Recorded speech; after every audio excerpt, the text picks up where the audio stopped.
Super. Donc, on est là pour parler de SEO, référencement naturel.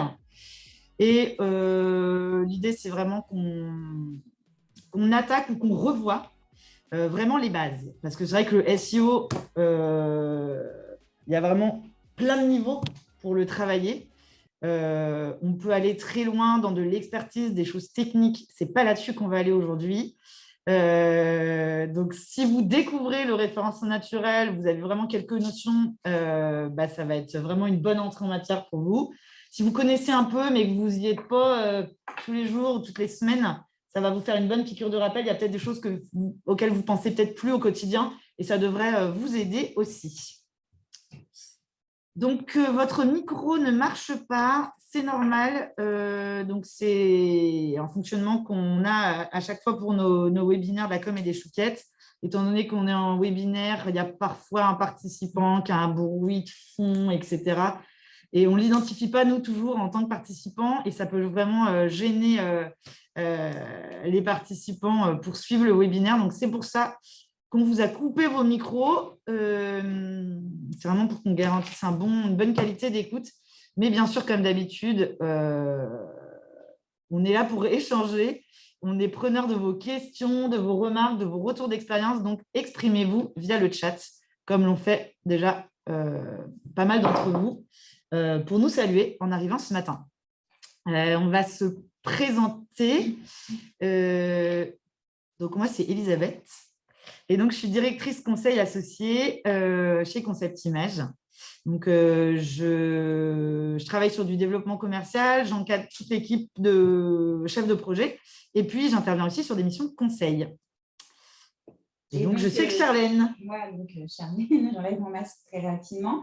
Donc, chef de projet au sein de l'agence avec du coup une casquette aussi web marketing et SEO, référencement naturel. Donc, c'est tout l'objet du petit-déj de ce matin, donc c'est parfait. Moi, je suis ravie. Super. En effet, Charlène, le référencement, c'est son dada. Donc, on va être entre de bonnes mains ce matin. Et puis, pour ceux qui ne connaissent pas encore Concept Image ou qui nous connaissent d'il y a longtemps, parce qu'on a pas mal quand même évolué ces dernières années, je vais présenter l'agence rapidement. Donc, on est une agence conseil en communication digitale. On est basé à Rennes et on accompagne nos clients sur 4 grands volets. On va travailler sur un volet vraiment amont de stratégie d'identité de marque, pardon. Donc, on va travailler sur tout ce qui est plateforme de marque, logo, charte graphique, charte éditoriale, vraiment l'identité. Le deuxième, c'est la stratégie digitale. Donc là, vraiment du conseil. On va accompagner des clients qui sont parfois un peu perdus face à toutes les opportunités que le digital peut offrir, tous les leviers, tous les outils qui existent. Et on va les aider à creuser leurs besoins et à identifier un plan d'action qui est pertinent. Le troisième, c'est la création de supports numériques. Donc, on travaille sur des sites internet, des applications, de la vidéo, aussi de la photo. Et puis, le dernier, notre sujet du jour, le web marketing, qui contient notamment le référencement naturel. Donc, on travaille aussi sur du référencement payant, de l'emailing. On travaille aussi parfois sur les réseaux sociaux. Mais donc, aujourd'hui, on va se concentrer sur le référencement naturel. Désolée pour nos clients qui sont là et qui disent « Oui, ok, Concept Image, je connais, mais bientôt, peut-être que nos clients pourront présenter l'agence au début des chouquettes. » Et donc, on va pouvoir… Il y a une personne qui dit qu'elle n'a pas de son. Céline n'a pas de son. Est-ce que ces d'autres personnes n'ont pas de son? Parmi le chat, si vous pouvez… si vous pouvez nous dire si vous avez des problèmes. Si c'est OK ou pas. Ton micro est bien activé. Non, tout va bien, nous dit Marie-Claire. OK. Pas de problème de son. OK. Merci à tous ceux qui réagissent. Céline, n'hésitez pas à regarder si vous n'avez pas un paramétrage sur votre ordinateur qui fait que soit vous avez une prise casque qui est branchée et ça ne sort pas du haut-parleur ou inversement. Malheureusement, après 2 ans de vidéo intensive, il y a toujours parfois des problèmes techniques. Et d'ailleurs, je voulais dire en intro, c'est vrai qu'on a eu un couac technique la semaine dernière. Donc, on est vraiment désolé. Malheureusement, ça arrive. En plus, nos collègues, toi, tu avais répété avec Emma qui organise tous les petits déj chez nous. Donc, c'est frustrant. Mais bon, ça arrive. Donc, merci beaucoup pour votre compréhension. Ceux qui se reconnectent et qui font l'effort de se recaler une date, c'est vraiment très sympa. C'est Ouais. top. Donc, merci beaucoup pour votre compréhension. Et désolé, du coup, on est en train de faire des tests de réglage. Donc, on va vraiment essayer d'être au niveau pour la suite. Comptez sur nous. J'espère que le problème de son est résolu et que ça va le faire pour... C'est Céline. Hein. Céline, oui, exactement. OK. Et oui, petite précision aussi, pour ceux qui ne sont pas forcément habitués des chouquettes. Donc, notre collègue Emma va vous envoyer le support à l'issue de notre petit-déj de ce matin. Vous aurez toutes les notes de ce qu'on va vous évoquer à l'oral, Charlène et moi. Et puis, vous pourrez aussi nous dire ce que vous avez pensé de ce début de journée. On démarre? On démarre, c'est parti. Super. Donc, on va essayer de vous donner des éléments de réponse à cette grande question ce matin. Si vous êtes responsable marketing, communication, et vous vous la posez probablement assez souvent, comment je fais pour rendre mon site visible sur Google? Alors, il n'y a pas que Google dans la vie, hein, il y a d'autres moteurs de recherche, mais Google quand même tire beaucoup les tendances. Donc, c'est quand même là-dessus que ça se passe une grande partie du travail. Donc, comment je fais pour rendre mon site visible sur Google? C'est bien joli d'avoir fait vous avez bossé avec votre agence, vous avez fait un joli site, mais bon, s'il ne rencontre pas sa cible, ça ne va pas vous servir à grand-chose. Et donc, on va se parler d'abord de référencement naturel. C'est vrai que vous pouvez aussi faire du référencement payant, payer pour rendre votre site visible. Mais bon, c'est quand même une bonne pratique de travailler d'abord son référencement naturel, de d'abord faire les choses bien de base avant d'investir et de payer Google notamment pour positionner votre site sur des moteurs de recherche. Donc, travailler mon référencement naturel, en fait, ça va être très lié à vos contenus. Donc, tu vas en reparler, Charlène. Souvent, quand on parle de référencement naturel, est-ce qu'on se dit les mots-clés? Il faut que je travaille des mots-clés. Donc, c'est vrai qu'il va falloir que vous réfléchissiez, et on peut réfléchir d'ailleurs ensemble à ça, aux mots-clés qui vont être pertinents pour votre business. Et pas forcément les mots-clés qui vous viennent en tête, mais les mots-clés que vont taper vos internautes. On va y revenir tout de suite. Pour que vous ressortiez bien sur Google. Et trouver aussi des mots-clés qui ne sont pas forcément démesurément concurrentiels pour que vous puissiez vous faire des places. Mais une fois que vous avez identifié ces mots-clés-là, il ne suffit pas juste de les marteler sur vos pages. Il va y avoir un gros travail de rédaction. Et c'est beaucoup de ça dont on va parler ce matin.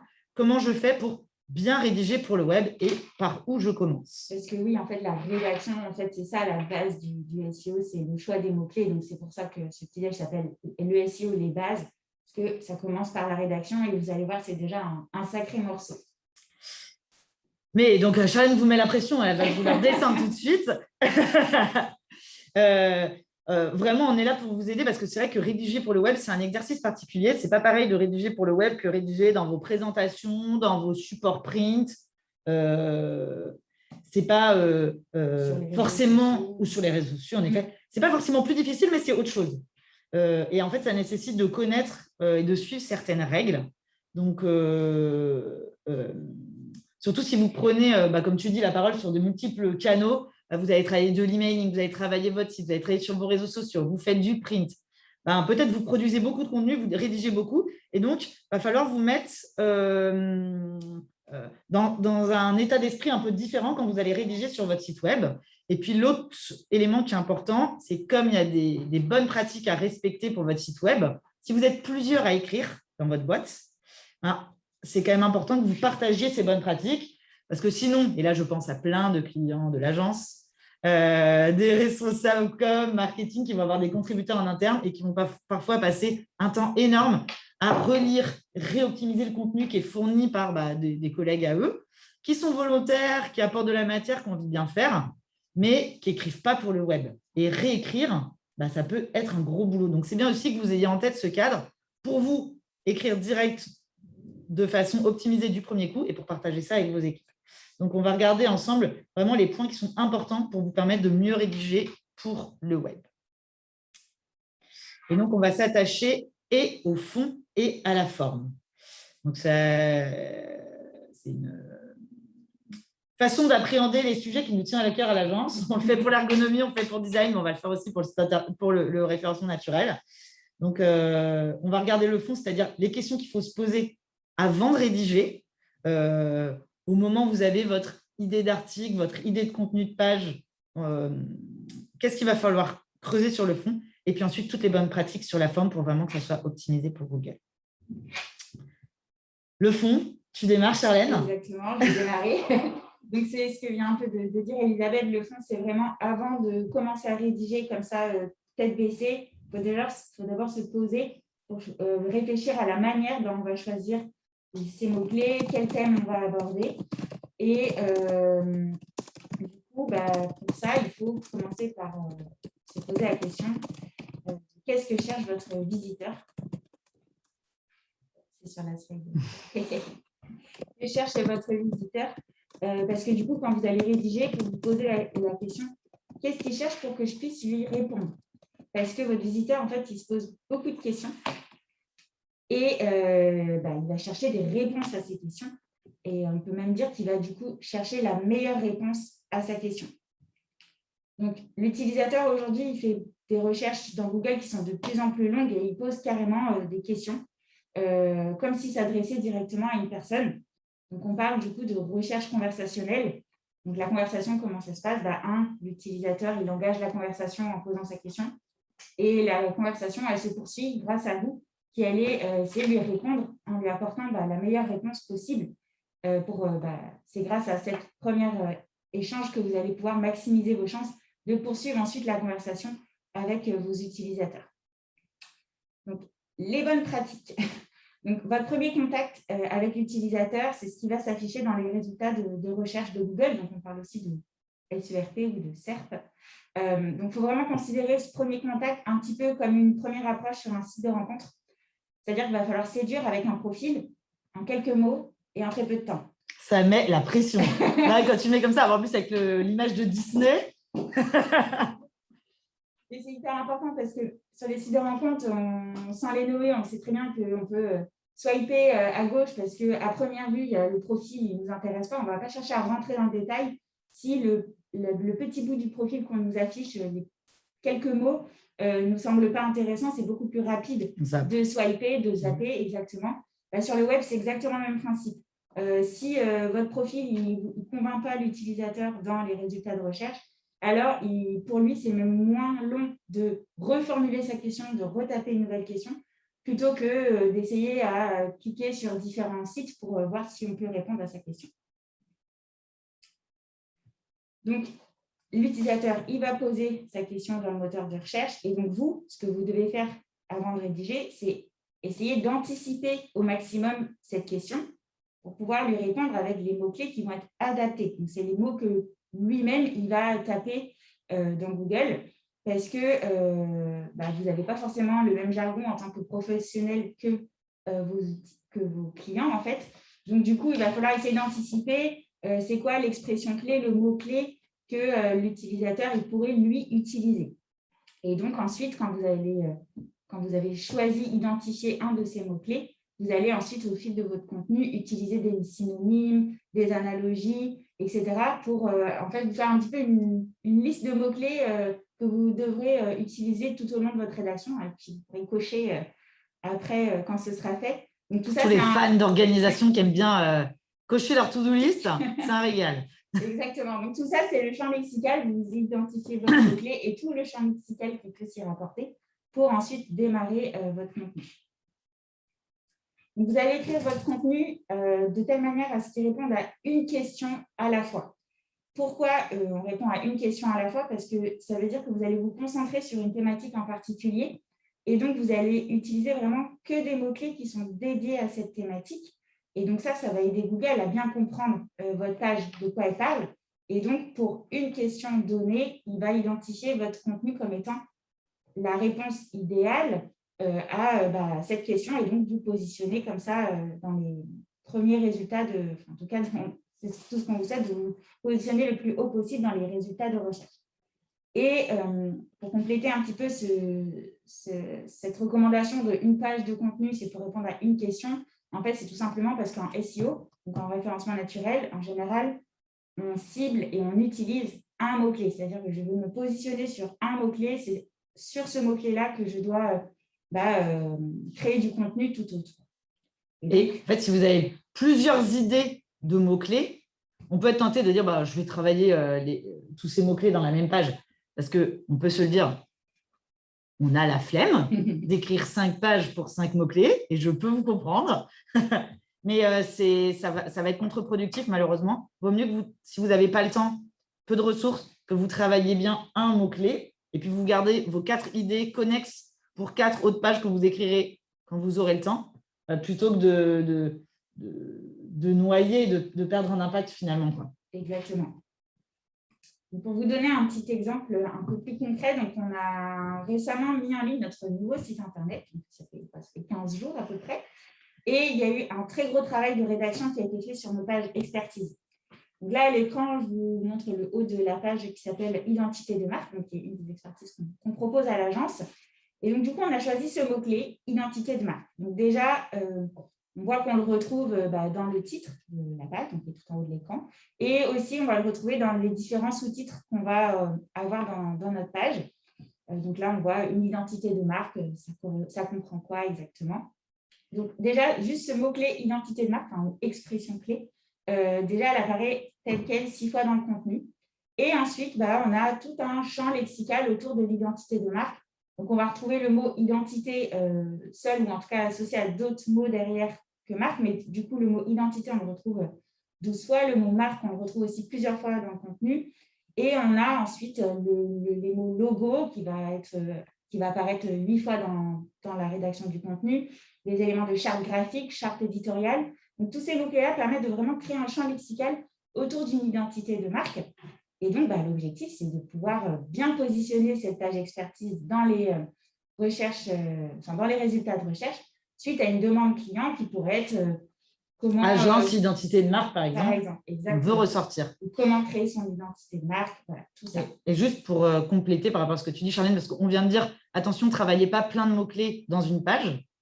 Mais là, tu viens de dire, là, on a mis charte graphique, logo, charte éditoriale. Ce n'est pas antinomique. C'est juste que ces mots-clés-là, en fait, Google connaît tellement de choses. Il sait que ces mots-clés-là sont liés. Il sait que logo, charte graphique, charte éditoriale, c'est lié à la thématique identité de marque. Du coup, ça l'aide à comprendre que cette page, elle parle vraiment d'identité de marque. Elle est vraiment pertinente sur cette expression. Et du coup, elle ressort bien. Mais si, par exemple, on avait un enjeu business à vraiment vendre des logos plus que juste de l'identité de marque, il faudrait qu'on écrive aussi une page logo. Et on parlerait peut-être un petit peu d'identité de marque aussi. Ça fonctionne dans les deux sens. Exactement.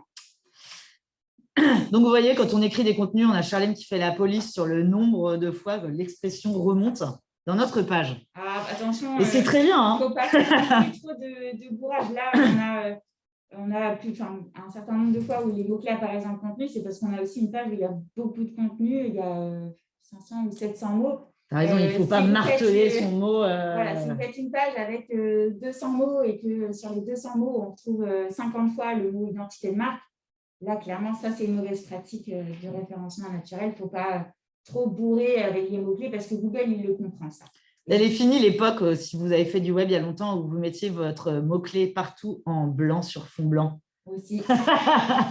C'était vraiment cracra comme technique. Ça existait. Heureusement, ça a changé. Quand vous allez rédiger vos contenus aussi, il ne faut pas oublier la dimension locale. Donc, bien sûr, ça dépend de votre secteur d'activité et si vous avez effectivement un enjeu sur la géolocalisation. Mais l'important, c'est que vos utilisateurs, ils doivent bien comprendre quand ils arrivent sur votre site ou quand ils lisent votre contenu de l'endroit où vous vous situez, parce que ça permet d'éviter de la déception chez l'utilisateur, parce qu'il n'y a rien de pire que de se dire « Oh, chouette, je cherche un plombier dans ma ville, j'arrive sur le site d'un plombier qui a super bien travaillé son référencement naturel sur plombier, mais en fait, il a Dijon ou Strasbourg à l'autre bout de la France. En fait, je vais l'avoir contacté et peut-être que je me rends compte que quand je serai au téléphone avec lui, que en fait, jamais il va venir chez moi parce que c'est pas possible, quoi. Et pour vous, en tant qu'entreprise, c'est la même chose. Ça va vous permettre de traiter vraiment des demandes qu'on appelle qualifiées pour ne pas échanger et perdre du temps avec un utilisateur qui, en fait, Mais pas dans votre cible. Voilà, dans votre périmètre d'intervention.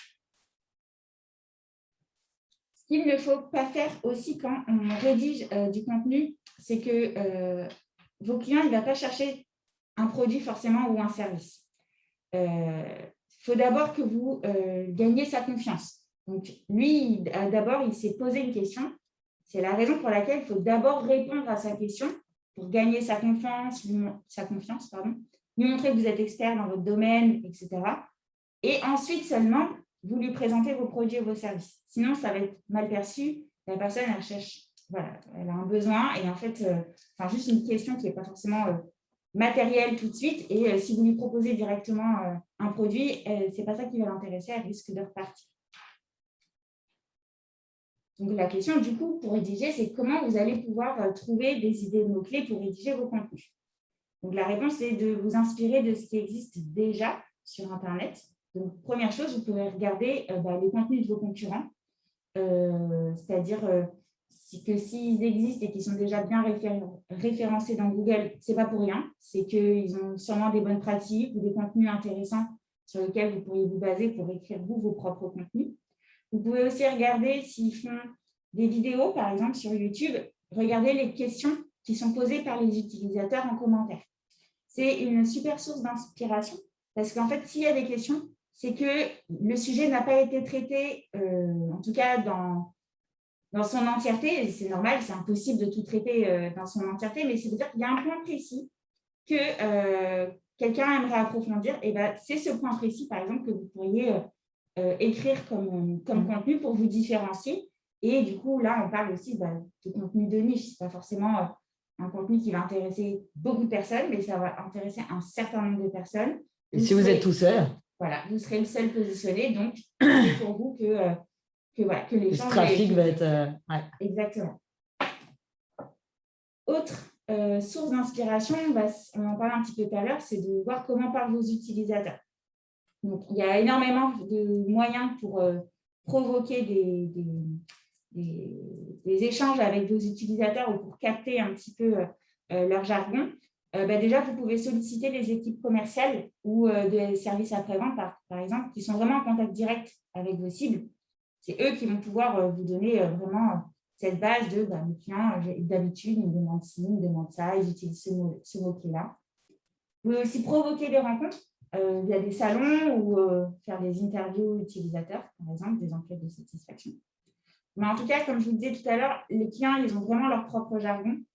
Et parfois, vous pourriez être étonné de « Ah oui, en fait, eux, ils appellent ça comme ça, mais ce n'est pas du tout comme ça que ça s'appelle. » Oui, mais en fait… c'est pas grave, c'est pas comme ça que vous l'appelez vous en interne. Exactement. Donc, par exemple, pour vous donner un petit cas concret, je travaille pour une société et je fais de la prestation de rédaction de contenu. Ça m'étonnerait que mes clients potentiels, ils tapent dans le mot-clé indexation, PageRank, crawl, etc. Donc, c'est que des mots-clés en anglais en plus. Par contre, à mon avis, il y a plus de chances qu'ils tapent dans Google comment être premier dans Google ou comment écrire pour le web. C'est des mots-clés qui, moi, dans mon jargon, en tant que professionnel du SEO, sont un petit peu vagues. Mais je vois bien là où les clients veulent en venir et leur besoin, c'est clairement d'être premier dans Google. Donc, je vais écrire du contenu autour de ces recherches potentielles qui sont beaucoup plus simples d'un point de vue utilisateur qui ne comprend pas ce que c'est concrètement ce qu'est le référencement naturel. Mais c'est autour de ça que je vais pouvoir placer mes mots-clés. Donc, on va vous donner aussi quelques petits outils qui nous paraissent indispensables pour trouver des idées de contenu. Donc, déjà, Google est ton ami, et votre ami, j'ai envie de vous dire. Parce que quand vous tapez une question dans Google, du coup, c'est la slide d'après, ouais.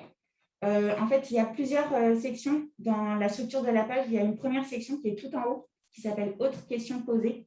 Donc, elle va vous fournir plein d'idées de recherche qui sont en lien avec la question que vous-même vous avez posée, mais qui vont être formulées différemment. Donc, en général, ça affiche en haut des résultats de recherche et ça peut vous donner des idées pour créer du contenu connexe ou pour voir ah oui, en fait, c'est mieux si c'est formulé comme ça, il y a plusieurs recherches sur cette expression, etc.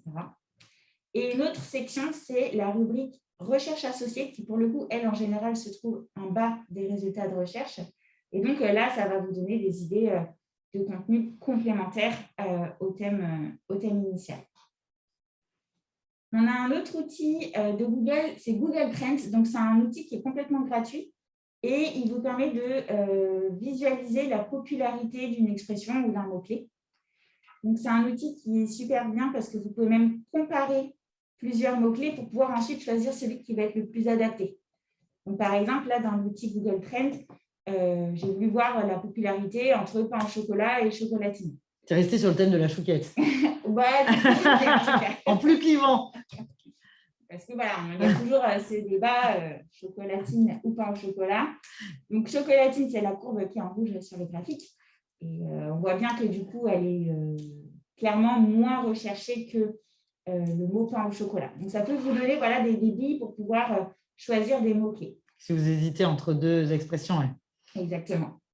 Et donc, du coup, vous voyez que c'est… Ah, t'es passé un petit peu trop vite. Ah, pardon. Donc, sur le graphe, donc il y a une temporalité. Et en fait, pour certains d'entre vous, ça pourrait être intéressant aussi de voir s'il y a de la saisonnalité dans les recherches qui sont faites dans Google. Par exemple, si vous êtes un site Internet où vous avez plein de produits qui pourraient être des bonnes idées cadeaux, il y a de très fortes chances qu'entre novembre et décembre, il y ait plein de recherches sur idées cadeaux de Noël. Et donc, du coup, ça va vous permettre aussi de construire comme ça votre planning éditorial. Si au mois de novembre-décembre, il y a beaucoup de recherches sur idées cadeaux de Noël, ça veut dire que dès août-septembre, votre contenu doit être rédigé, publié, pour ensuite laisser le temps à Google de faire remonter votre page dans les résultats. Et au moment où il y aura la question qui sera posée dans le moteur de recherche, vous serez là avec votre contenu et vos idées cadeaux. Et du coup, vous pourrez ensuite proposer vos produits. Donc, il faut anticiper. Hein. Exactement. Août pour décembre. Sur l'outil Google Trends, vous pouvez aussi faire du coup de la visualisation géographique pour voir où sont utilisées les expressions. Donc, clairement, si vous êtes dans le sud-ouest, bon, t'as pas trop de surprise là sur ce graphe. Chocolatine. Si vous êtes partout ailleurs en France, on reste sur le pain au chocolat, c'est mieux pour vous. Voilà, ça vous permet de vraiment vous adapter et adapter votre discours à votre cible et avec l'argent.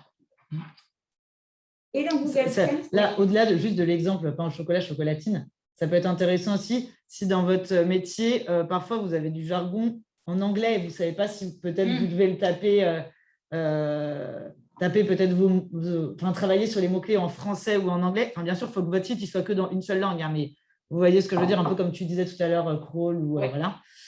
Si vous avez des mots où vous dites, non, moi je pense que c'est idiomatique en anglais, mais peut-être qu'en fait c'est plus en français, ça peut vous aider aussi pour voir si votre cible elle est française, est-ce qu'elle tape ses recherches en français ou en anglais parce que le mot-clé, il est rentré dans les mœurs. Voilà, et il est idiomatique dans la profession. Quoi. Autre avantage aussi, chose intéressante que vous pouvez avoir dans Google Trends, c'est qu'il va vous donner du coup des idées de contenu associés également. Donc, par exemple, sur le mot pain au chocolat, on voit qu'il y a plein d'autres recherches associées qui sont autour d'idées de recettes, ce genre de choses. Donc, ça peut vous donner des idées de contenu pour créer du contenu autour du mot pain au chocolat, mais là, centré sur le mot recette, par exemple. Et chocolatine, ce qui est marrant, c'est qu'on a quand même dans le top des requêtes chocolatine versus pain au chocolat. Donc, c'est assez marrant, comme quoi ça montre vraiment que ce terme est assez clivant. Donc, voilà. Et Google Trends, c'est vraiment un outil qui est assez complet parce qu'il vous donne vraiment plein de billes. Au-delà des idées de contenu, il vous donne aussi une petite notion un petit peu de pertinence en fonction de votre zone géographique ou de la saisonnalité. Gratuit, bien sûr. Et gratuit, oui. Autre outil qui est, on va dire, semi-gratuit, c'est Google Ads. Donc, c'est l'outil qui vous permet de faire de l'achat de mots-clés. Donc, anciennement, ça s'appelait Google AdWords. En fait, vous pouvez utiliser cet outil si vous avez déjà des campagnes qui sont en cours. Donc, c'est pour ça que je disais que c'est semi-gratuit. C'est que avec cet outil, vous pouvez mesurer du coup, donc soit avoir des nouvelles idées de mots-clés, soit mesurer le volume de recherches qui sont faites dans Google. Mais il faut qu'il y ait des campagnes qui soient déjà en cours de fonctionnement. Donc, pour ceux qui ont qui ont des campagnes Google Ads en cours, c'est dans outils et outils de planification des mots-clés. Donc là, vous choisissez donc la case qui est pour obtenir un volume de recherche la case de droite. Et sinon, à gauche, vous tapez un mot-clé ou vous rentrez un site web et vous allez avoir plein d'idées de mots-clés. Ce que tu dis, c'est que même en lançant une petite campagne Google Ads, en mettant un petit budget sur Google, ça t'ouvre un champ de connaissances hyper intéressant pour améliorer aussi ton référencement naturel. Donc, c'était sur cet écran-là. Donc, ici, du coup, sur cet écran, j'ai cliqué sur la case de gauche, trouver des idées de mots-clés. Donc là, je renseignais pain au chocolat et chocolatine pour voir un petit peu qu'est-ce qui ressort comme autre expression. Et donc, du coup, ça nous sort une liste assez volumineuse de mots-clés. Donc, ça peut être une très bonne idée pour vous en inspirer pour quand vous allez créer vos contenus, pour augmenter votre champ lexical, etc. Ce qui est intéressant, c'est que vous pouvez, en haut, vous voyez, choisir une localisation un peu spécifique ou bien filtrée par langue pour être sûr que ce mot-clé-là est bien utilisé en France, par exemple, si votre contenu est uniquement écrit en français. Par contre, il vous donne beaucoup d'informations, beaucoup de mots-clés. Donc, il y a quand même un effort avec votre intelligence humaine, j'ai envie de dire, pour un petit peu faire le tri dans oui, ça effectivement, c'est pertinent, ça, c'est pas pertinent. Et il y a d'autres outils, donc pour le coup, qui sont payants, comme SEMrush, par exemple, qui est une référence et qui, du coup, va vous permettre, pareil, de vous donner des idées de mots-clés, des volumes de recherche associés, etc. Donc, maintenant qu'on a identifié tous ces mots-clés, qu'on a notre petite checklist de il faut que j'utilise ce mot-clé, ce mot-clé, ce mot-clé, ce mot-clé dans mes contenus, comment on va écrire maintenant? On va écrire mieux et surtout, on va écrire différemment. Parce que l'objectif, c'est de pouvoir se démarquer de ce qui existe déjà. Donc, comme je vous disais, vous analysez le contenu des concurrents, vous faites en sorte de donner des réponses plus précises, de donner plus d'exemples ou alors de répondre sur un contenu un peu plus de niche, comme je le disais tout à l'heure, où il y a potentiellement moins d'intérêt, mais en tout cas un intérêt qui est qualifié. Et surtout, on évite de faire du copier-coller. Enfin, c'est même pas on évite, c'est on ne fait pas du copier-coller. Déjà, rédiger, c'est énormément de temps. Hein. On le sait. Il faut rédiger, il faut écrire du contenu pour le web. Oui, mais on sait aussi que c'est beaucoup de temps. Donc, on respecte le travail des rédacteurs. Et puis surtout, Google, il est capable d'identifier les contenus dupliqués. Et donc, c'est une pratique qui pénalise. Donc, vous pouvez vous faire déréférencer s'il identifie que votre contenu est beaucoup trop proche, presque identique, du contenu d'un concurrent, par exemple. Au minimum, on reformule, mais on ne fait jamais de copier-coller. Et je voudrais juste apporter une précision par rapport à ça, parce que on se dit, oh là là, copier-coller, c'est du plagiat, c'est des gens qui volent le contenu d'autres, de leurs concurrents. Vous n'êtes peut-être pas dans cette dynamique du tout, mais parfois, moi, j'ai déjà vu des clients qui me disent, nous, par exemple, on organise un événement avec un partenaire, et du coup, on relaie leurs actualités sur notre site. Mais ne faites surtout pas un copier-coller de leurs articles de blog ou de leur contenu à 100% sur votre site, parce que vous allez plomber leur référencement, le vôtre, parce qu'en fait, Google, il va avoir l'impression que vous trichez parce que vous voulez marteler le même contenu plein de fois et que vous voulez faire de la suroptimisation. Et du coup, vu qu'il n'aime pas la triche, il vous plombe. Donc, ce n'est pas forcément de la mauvaise volonté ou une mauvaise intention de votre part, mais faites vraiment attention à ça, quoi. Donc, après, il y a, je pense, une marge de tolérance, mais il faut que ce soit un article sur 30 et pas un article de fond. Par exemple, oui, un relais d'une actualité. Potentiellement, il n'y a pas forcément beaucoup de mots. Si c'en est une, voilà, c'est pas très grave. Voilà. Mais c'est vraiment des articles qui traitent d'un sujet de fond, par exemple des conseils, ce genre de choses, ou une expertise sur un produit, un service. Là, par contre, ça ne pardonne pas. Et par contre, vous pouvez relayer un contenu que vous trouvez pertinent et y apporter votre analyse, votre vision des choses, ou en parler en complétant. Et là, vous allez apporter de la valeur. Et vous pouvez utiliser des extraits, mais bien en citant la source. Enfin, ça, c'est un petit peu du basique de rédaction, mais qui n'est pas propre au web. Pour le coup, là, on parle de propriété intellectuelle. Et si jamais vous avez l'impression que vous êtes victime de contenu dupliqué, on parle de duplicate content, de contenu copié, il y a des solutions qui existent pour identifier qui sont les gens qui vous copient. Donc, souvent, c'est des solutions qui sont payantes. Il y en a une qui est intéressante qu'on vous mettra dans les notes de la présentation, c'est Kill Duplicate Donc, en fait, vous envoyez l'URL de votre site et puis il va scanner tout le web, entre guillemets, et vous remontez les sites, voire les pages, je crois, qui l'identifient comme étant contenu dupliqué. Je vous rassure, c'est assez rare, mais c'est arrivé à un de nos clients, donc malheureusement, ça arrive. On fait une petite pause si vous avez des questions. Vous avez été quelques personnes à me remonter. Désolée que vous entendiez mon clavier. C'est vrai que j'ai répondu à quelqu'un sur le chat. Donc, je fais attention. Merci. Je ne sais pas si vous avez des questions à ce stade sur le SEO. Si vous en avez, je n'en ai pas vu. J'en ai pas non plus dans la discussion. C'est très clair, tout est clair. Top. Et on va continuer. N'hésitez pas si vous avez d'autres questions qui vous viennent. Et puis, vous pouvez les poser.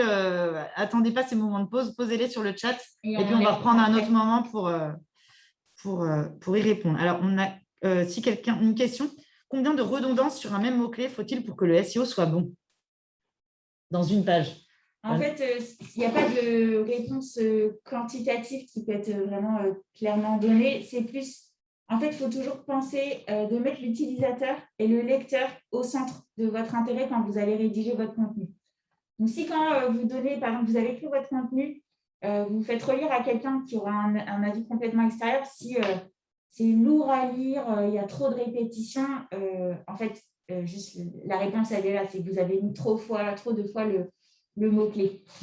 Donc, ça dépend du volume de contenu que vous allez écrire et de la façon aussi dont vous allez rédiger. Là, c'est plus une question d'intelligence humaine. Vous avez vous-même, quand vous allez écrire, ah ouais, là, quand même. Vous faites-vous relire par quelqu'un d'extérieur. J'utilise 2 fois, dans chacune de mes phrases, j'utilise le mot-clé. Non, j'ai peut-être essayé d'utiliser un synonyme ou ce genre de choses.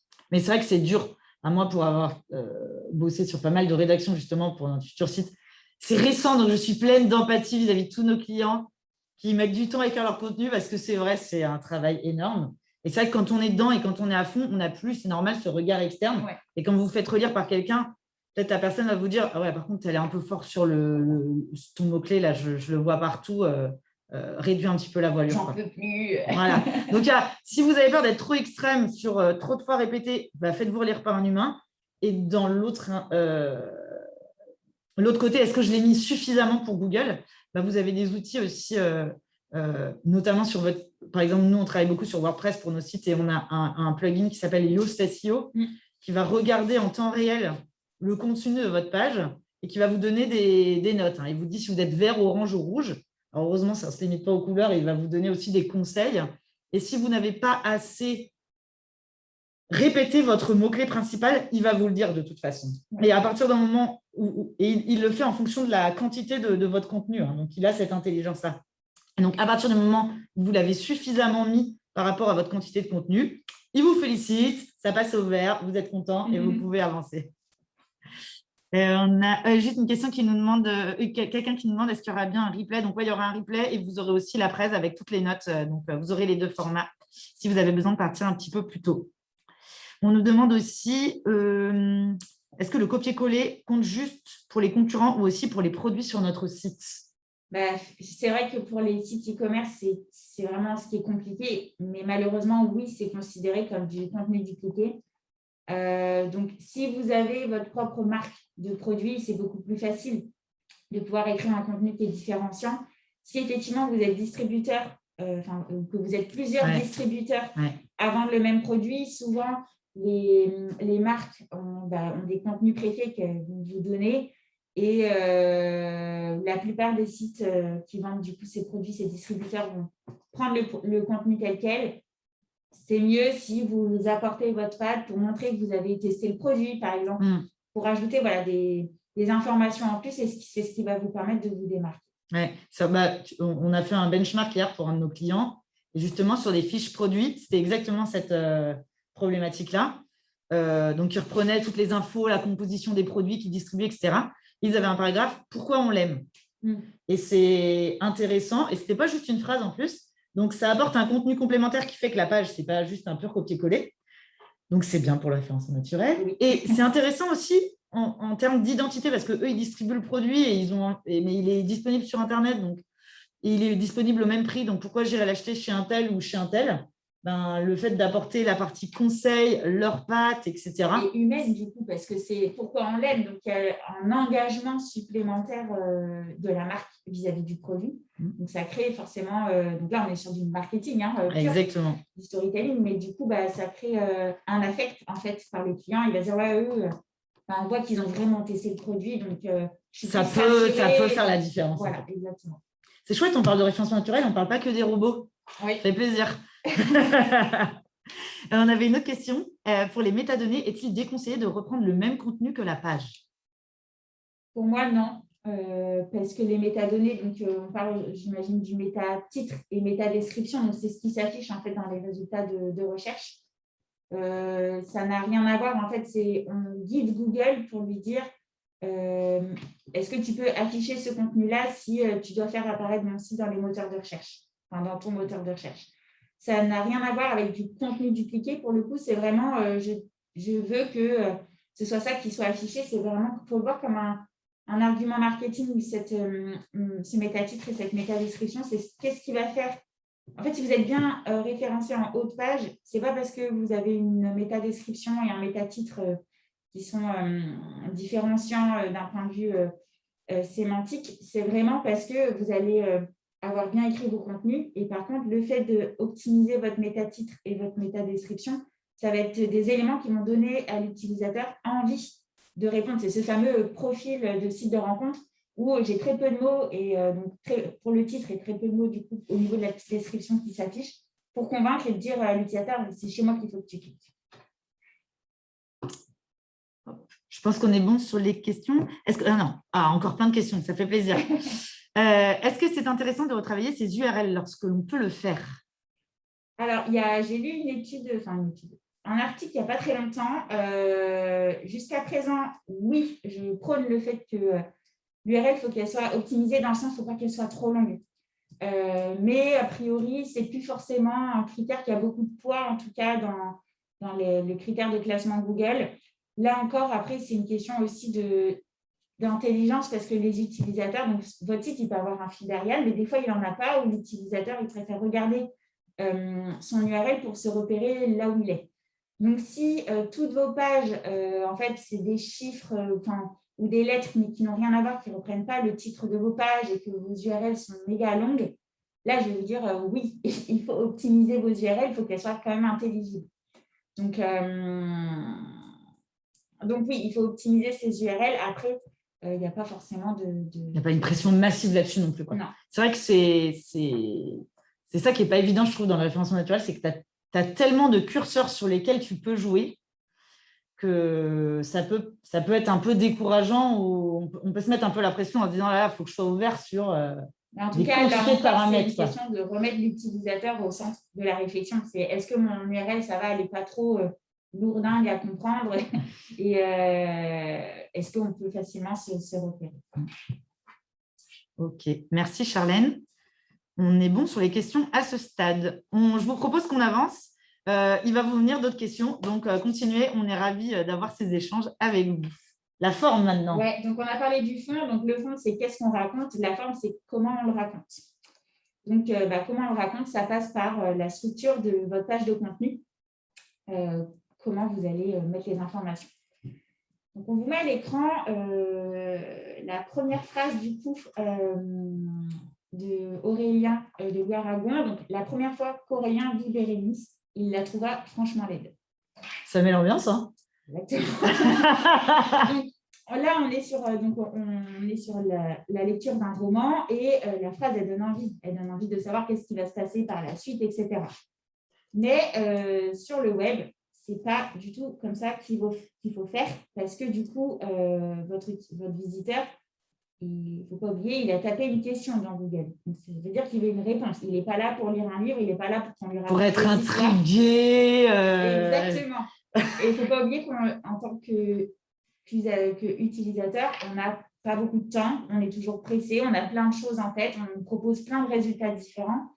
Quand je clique sur un résultat de recherche, je veux que très rapidement, on me donne la réponse. Et bien, du coup, pour le web, on parle de rédaction en pyramide inversée. Donc, c'est une technique qui vise à mettre en premier dans votre page l'information la plus générale qui va répondre de façon globale à la réponse de l'utilisateur. Et ensuite, on va rentrer de plus en plus dans le détail, donc ce qui fait une forme de pyramide inversée. Donc, on pose le décor, on répond, et ensuite, hop, on devient de plus en plus précis. Donc là encore, ça permet de montrer votre expertise, de rentrer vraiment à chaque fois dans le détail. Donc, c'est pour vraiment délivrer l'information le plus rapidement aux lecteur zapper qui ne va pas accorder beaucoup de temps quand il arrive sur une page Internet. Et c'est aussi une technique qui est utilisée pour des contraintes ergonomiques parce que du coup, quand on lit sur un écran… trop vite, pardon. Ah oui, parce que quand on lit sur un écran, on a une vitesse de lecture qui est un petit peu diminuée. Donc, j'ai mes notes sous les yeux, c'est… les diminuer entre 6 et 25%, ça dépend du coup des sites internet, de la taille de la typo, etc. Mais par rapport à une lecture papier, quand on lit sur un écran, on lit beaucoup moins vite. Donc, il y a aussi ce côté ergonomique on t'apporte directement la réponse. Et puis ensuite, si tu es dans les bonnes conditions, etc., pour pouvoir poursuivre la lecture sur un écran, on te propose le reste du contenu. Donc, pour ceux qui… Spéciale dédicace pour ceux qui connaissent Charlène. Un petit peu, j'ai aussi une grande fan d'Harry Potter. Donc, du coup, j'ai fait l'exercice de taper dans Google « Qui est Harry Potter ?» Donc, la FNAC, alors je ne crois pas que c'est forcément le premier résultat, mais en tout cas, c'est le résultat qui m'a donné envie d'écouter. Il devait être en 2e ou 3e position. Et donc, quand on arrive sur cet article de la FNAC, on voit qu'ils répondent directement à la question. Et pourtant, la FNAC, que tout le monde connaît, donc c'est un commerçant en fait, mais par rapport à ce que je vous disais tout à l'heure, on ne pose pas les produits tout de suite. D'abord, on montre qu'on peut répondre à la question, qu'on est un expert, etc. Là, du coup, il respecte très bien toute cette bonne pratique, c'est que tout en haut de la page, ils répondent à ma question. Donc, Harry Potter est le personnage interprété au cinéma par Daniel Radcliffe, etc. Donc, qui est Harry Potter? On répond parfaitement à ma question. Je vois qu'en dessous, j'ai du contenu et qu'en dessous encore, comme par hasard, on commence à me présenter voilà, les produits. Donc, on a non seulement la pyramide inversée où on répond de façon globale, ensuite, on a du texte qu'on va analyser un petit peu plus tout à l'heure, qui, vous allez voir, fait une pyramide inversée. Et ensuite, on me propose la section e-commerce pour, du coup, acheter les produits. Donc, on a analysé un petit peu cet article et du coup, on va voir toutes les bonnes pratiques que vous allez pouvoir du coup réutiliser ensuite beaucoup quand vous allez finir d'écrire et surtout d'intégrer votre contenu. Donc, la première chose à laquelle vous pouvez penser dès même quand vous rédigez, c'est d'avoir un certain nombre de mots dans votre contenu. Idéalement, donc 300 mots, c'est le minimum pour une page de contenu.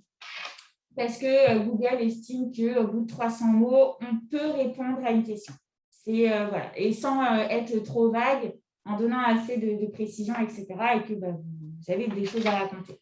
L'idéal, c'est entre 500 et 1000 mots, parce que là, du coup, vous pouvez vraiment traiter le sujet un petit peu plus en profondeur.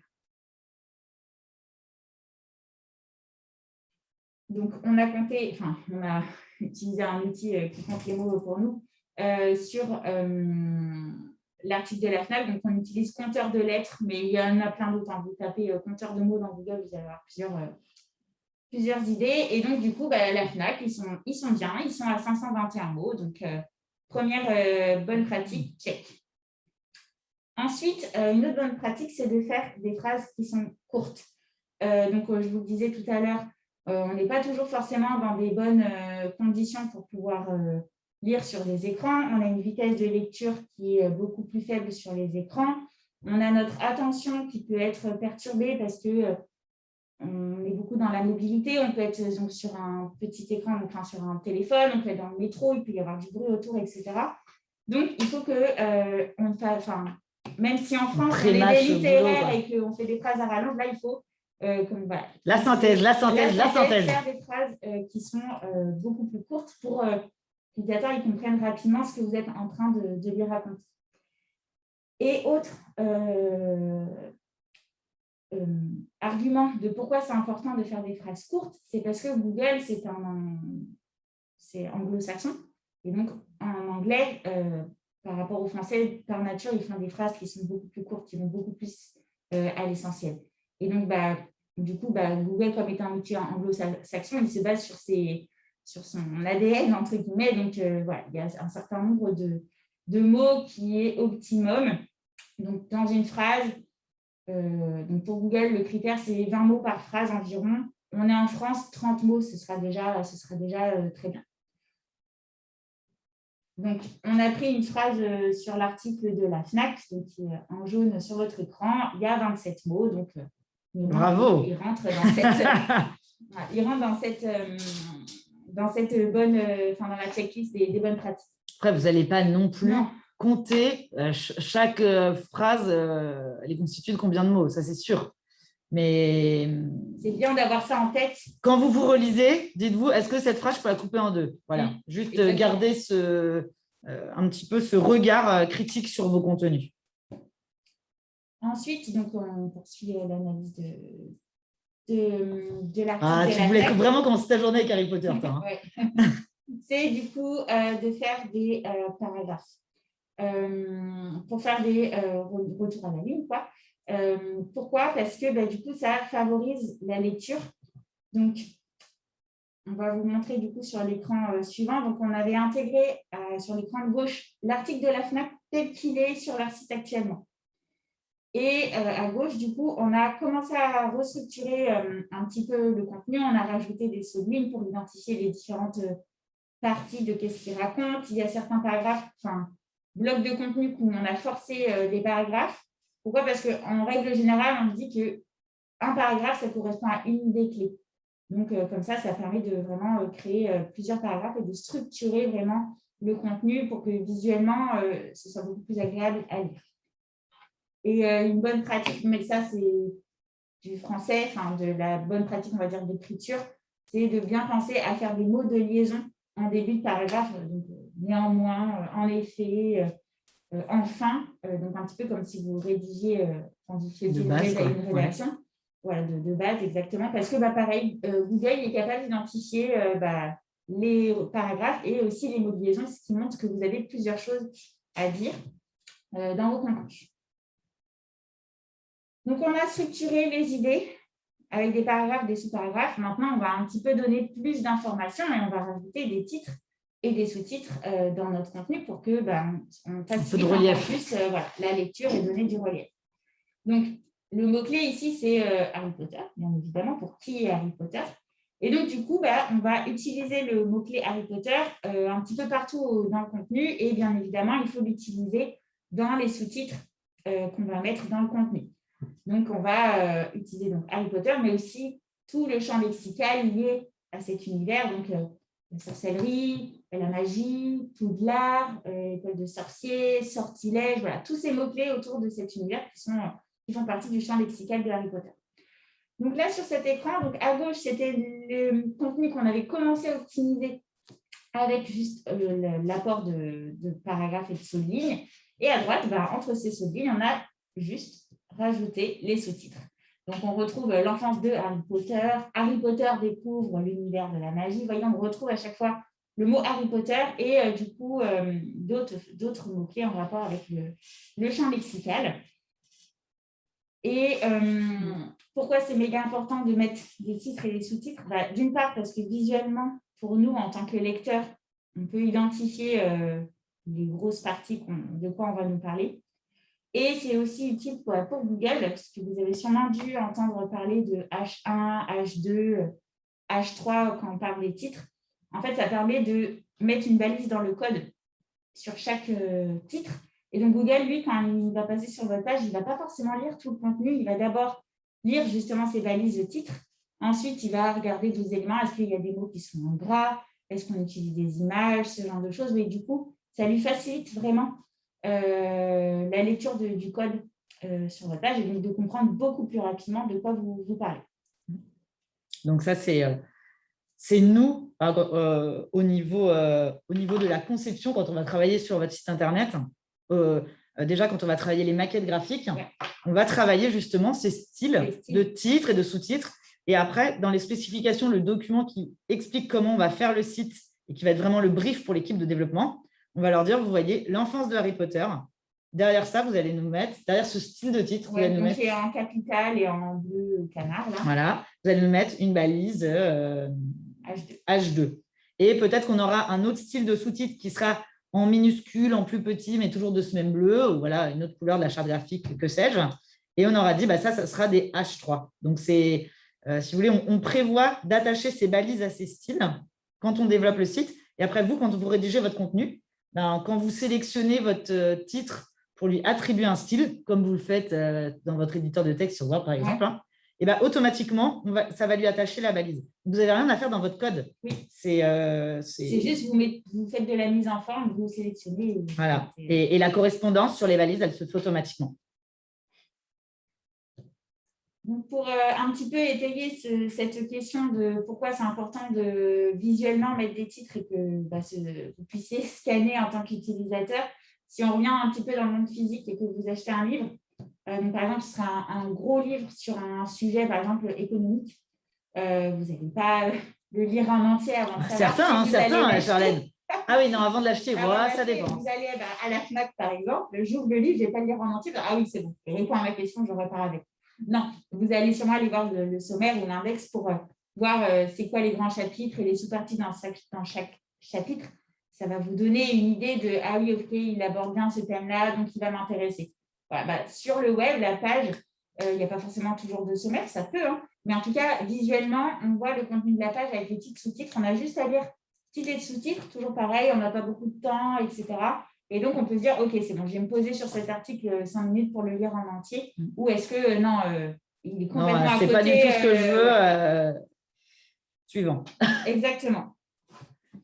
Ensuite, autre élément de mise en forme que vous pouvez faire dans vos contenus, c'est de rajouter, j'en parlais tout à l'heure, des mots à mettre en gras. Donc là encore, Google, quand il va scanner le code, donc il va regarder s'il y a des titres, des sous-titres, s'il y a bien, donc avec les balises H1, H2, H3, etc. Il va aussi regarder s'il y a des mots que vous avez mis en exergue, donc en gras. Donc l'idéal, c'est de mettre des mots en gras sur des mots-clés sur lesquels vous voulez vous positionner, donc typiquement Harry Potter dans ce contenu-là, par exemple. Et après, vous pouvez utiliser de l'italique pour montrer que vous faites des citations. Et j'en parlais aussi tout à l'heure, des médias, donc que ce soit des photos ou des vidéos, avec des légendes et des descriptions. Donc, dans l'écran là qu'on vous montre, toujours pareil, à gauche, j'ai l'étape où on était tout à l'heure, où j'ai des titres, j'ai des sous-titres, j'ai mis quelques mots en gras. Et à droite, du coup, on a rajouté des photos avec des légendes. J'ai mis un GIF, je crois que Hagrid, c'était un GIF. Donc là, quand même, au fur et à mesure que je vous montre l'évolution de cette structure qu'on a fait, donc on n'a rien écrit de plus sur le contenu de la FNAC, c'est juste de la structure. On voit bien que quand même, il donne plus envie d'être lu, ce contenu, avec des différences de relief au niveau de la taille des typos, avec l'ajout d'images, etc., que le contenu initial où tout était un petit peu ramassé, où quand on commence à lire, si on est interrompu, on se reprend, on est demande j'étais où. Là, visuellement, ça donne envie, c'est beaucoup. Alors, il y a plus de scroll, mais en fait, on s'en rend moins compte parce que du coup, la page est agrémentée d'éléments visuels. Donc, les photos, c'est hyper important parce que ça fait des pauses dans la lecture. Donc, là encore, ça apporte un confort, une expérience utilisateur qui est améliorée. Et du coup, pour Google, c'est pareil. Il voit que du coup, vous faites des efforts de mettre des éléments visuels. Donc, ça veut dire que vous avez de quoi étayer vos propos. Donc, c'est toujours appréciable. Je fais une petite pause. D'habitude, on prend des temps pour répondre aux questions. Mais là, il y a des questions qui sont posées. J'aimerais bien qu'on y réponde maintenant parce que ça va être bien avec cet écran pour l'illustrer. C'est justement sur nos balises. C'est vrai qu'on en parle comme si tout le monde connaissait, mais pas forcément. Ah oui. Qu'est-ce que c'est que ces balises H1, H2, H3 ? Donc, peut-être tu peux nous montrer avec l'exemple justement sur cette page Harry Potter. À la droite. Qu'est-ce qu'on aurait en H1 et qu'est-ce que ça veut dire? H1, ça veut dire que c'est dans le code. On dit, donc ce serait sur le titre qui est Harry Potter. Ça veut dire qu'on dit à Google, mon titre de page, le sujet dont je vais parler, c'est ça, qui est Harry Potter. Donc du coup, dans le code, tous les titres de vos pages, ils ont par défaut la balise H1. On dit c'est ça le sujet. Ensuite, le H2, ça va être sous des sous-titres. C'est-à-dire, mon thème principal, c'est Harry Potter. Dans cette page-là, je vais vous parler de l'enfance de Harry Potter, quand Harry Potter découvre l'univers de la magie, etc. Donc, ça va être ces grosses sous-parties-là, ces sous-titres. On va mettre les balises H2. Donc, comme disait Elisabeth tout à l'heure, c'est dans le code. C'est juste qu'au niveau du design, il y a une mise en page qui est spécifiée, mais les développeurs, au moment où ils développent le site, ils savent que quand ce titre a cette forme-là, on met le H2. Et par exemple, on pourrait avoir dans l'enfance de Harry Potter, si on en avait fait des tartines sur son enfance, Harry Potter de 0 à 3 ans, la jeunesse d'Harry Potter, adolescence. Et voilà. on ne va pas beaucoup plus loin dans les Parce qu'on n'est plus dans l'enfance. Mais, et vous auriez structuré après avec des H3. Donc voilà jusqu'où ça peut aller. Ça peut même descendre jusqu'au H4, H5. Après, s'il y a besoin d'aller en dessous du H3, c'est qu'en général, vos contenus ils vont être très longs. Et donc, autant le couper en deux et faire 2 pages de contenu. Et après, donc, ça répond à la question? Ouais, je veux bien que vous nous disiez si c'est plus clair, les balises. Donc, c'est Hervé. Et puis, il y a… OK, super. Et comment savoir justement s'il y a des balises de mise dans votre site? Donc, du coup, vous allez sur votre site Internet, vous faites clic droit et vous allez avoir une option afficher le code source de la page. Donc là, vous allez avoir du coup un truc invitable. Voilà. Et vous faites, si vous connaissez le raccourci, la touche CTRL et F, donc sur ordinateur et sur Mac, Apple, tout ça, c'est commande F. Ouais. Et vous tapez H1. Et vous allez voir où est-ce qu'elle est positionnée. Si votre balise elle est bien positionnée dans votre code. En bonne pratique, mais là encore, il y a des études qui ne se mettent pas forcément d'accord, mais en règle générale, il y a un seul titre dans votre page, donc un seul H1. Et après, par contre, vous pouvez mettre autant de H2 ou de H3 que vous souhaitez. Il faut juste que ça respecte une certaine hiérarchie. On va éviter de mettre un H3 avant un H2, ça ne ferait pas sens. J'espère que ça répondait à vos questions. On peut regarder aussi rapidement sur votre site s'il y en a bien, si ce fameux code source vous fait un peu peur. La pression. Mais c'est vrai, vous n'êtes pas obligé de comprendre tout le code source. Moi-même, je ne le comprends pas, mais je sais chercher une balise. Vous faites clic droit, inspectez le code source. Vous faites une recherche sur H1, H2 et vous voyez si les balises, elles existent tout simplement. Si on décide de mettre du H2 au lieu du H1 pour des raisons de lisibilité, est-ce que ça peut nuire au référencement? Vous dites lisibilité, c'est parce que dans votre mise en forme, ça fait joli, j'imagine. Ouais. C'est le H2 à la place du H1. Ouais. Le H1, ça va être le titre de votre page, de toute façon. Ça va être compliqué parce que normalement, vous n'avez pas la main dessus. Pour le coup, le titre de la page, vous n'avez pas la main pour dire celui-là, je le mets en H1. C'est par défaut. Pas sur. Non, quand votre site est bien développé, tous vos titres de page, ce sont des H1 par défaut. Mais ça peut se poser la question H3 ou H2. Oui, par contre, ça peut. Alors, moi, j'ai envie de vous dire que. Est-ce que ça va vous pénaliser? Je ne sais pas. Mais en tout cas, si vous êtes amené à faire ça, c'est qu'il faut plutôt vous tourner vers le web designer et lui demander est-ce qu'on pourrait revoir la hiérarchisation des titres ou mettre cet élément qui ne soit pas en titre, mais que je puisse le mettre en avant dans mes contenus de façon un peu plus jolie. Parce qu'il faut quand même, c'est mieux de respecter l'ordre, c'est pas démontrer que ça peut vous pénaliser, mais c'est mieux de respecter la hiérarchie. Et si par contre c'est pour des questions de mise en page, plutôt contacter votre web designer pour soit revoir visuellement à quoi vont ressembler les H2, H3, peut-être les inverser tout simplement, ou rajouter une mise en forme différente. Vous l'avez compris, les webmarketeurs sont des gens très structurés qui aiment bien quand c'est bien organisé. Donc, compter à l'envers, ça les perturbe un peu quand même. Blague à part. On va pouvoir continuer. Je vois qu'il y a d'autres questions, mais peut-être sur d'autres sujets, donc on pourra y répondre tout à l'heure. Du coup, les médias, donc on a vu là dans le contenu qu'on avait rajouté des médias, donc notamment des photos ou des vidéos. Donc, il ne faut pas les intégrer telles quelles. Il y a quand même des bonnes pratiques à avoir avant d'intégrer une photo ou une vidéo sur votre site Internet. Donc déjà, sur les vidéos, on va commencer par les vidéos. Évitez de charger un fichier vidéo sur votre site. Surtout si en plus vous êtes en HD, que c'est une vidéo qui est longue, ça veut dire que c'est une vidéo qui va être très lourde pour votre serveur et donc qui va être très lourde et donc qui va ralentir l'affichage de votre page quand quelqu'un va vouloir la consulter. Donc ça, c'est faut éviter, l'idéal, c'est d'avoir une chaîne YouTube ou Vimeo sur laquelle vous pouvez charger vos vidéos et ensuite vous intégrez juste votre vidéo en embed, en iframe, enfin, peu importe comment vous l'appelez. Ça fait peur, tes petits mots-là. Mais vous pouvez trouver sur ces plateformes comment intégrer votre vidéo. C'est un petit lien et donc, ça peut faire peur, mais c'est très simple. Ouais. Et en fait, c'est quoi l'avantage? C'est que du coup, vous vous servez des serveurs de YouTube. Si on prend l'exemple de YouTube, parce que c'est un site qui fait de la diffusion de vidéos. Ces serveurs, ils sont dimensionnés pour accueillir ce type de contenu et les diffuser, surtout les délivrer de façon instantanée. Donc, faites appel à leur serveur plutôt qu'à votre serveur à vous. Du coup, ça va ralentir considérablement la page. Ensuite, au niveau des photos, déjà, il y a une première bonne pratique, c'est d'un point de vue sémantique. Donc, on va pouvoir bien nommer le fichier image. Souvent, quand vous prenez une photo et que vous la sortez de votre appareil photo, elle a un nom incompréhensible. Donc, voilà, on a mis DST-1259. C'est un nom, ça ne veut rien dire, et pour personne, ça ne veut rien dire, je vous rassure. Donc, l'idéal, c'est de bien nommer la photo dans un premier temps. Donc, vous pourriez très bien l'appeler comme à l'écran, donc Harry Potter découvrant les poils de magie Poudlard, par exemple. Et on va aussi penser, au moment où vous intégrez la photo, à préciser ce qu'on appelle le texte alternatif.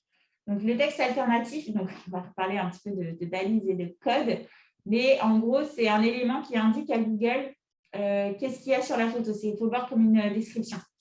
Et pourquoi? Parce que Google, il est capable, quand il scanne votre contenu, d'identifier là où il y a de la photo, là où il y a de la vidéo, etc. Mais encore aujourd'hui, il n'est pas capable d'interpréter une image, de voir ce qu'il y a dessus.